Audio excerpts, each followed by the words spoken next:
நேத்திக்கு ஊர் திருவிழா அதுவுமா அப்பா அம்மா தங்கச்சி எல்லாருமே வந்திருந்தாங்க.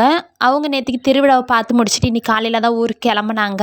அப்பா அம்மா எல்லாரும் எங்கே இருக்கிறாங்க அப்படின்னு சொல்லி கேட்டிருந்தீங்க. அப்பா அம்மா தங்கச்சி அண்ணா அண்ணி எல்லாருமே சென்னையில் ஒன்றா இருக்கிறாங்க. நானும் அக்கா மட்டும் ஊர்லேயே கல்யாணம் பண்ணி கொடுத்ததால நாங்கள் 2 பேரும் இங்கே இருக்கிறோம். அப்பப்போ வந்து எங்களை பார்த்துட்டு போவாங்க.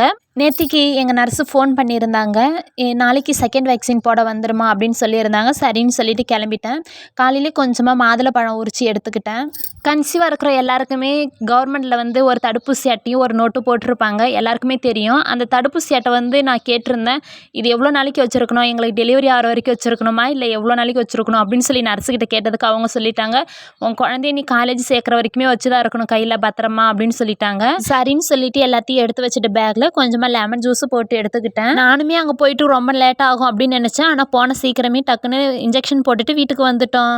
இன்னொரு வீடியோவில் பார்க்கலாம். டாடா பாய்.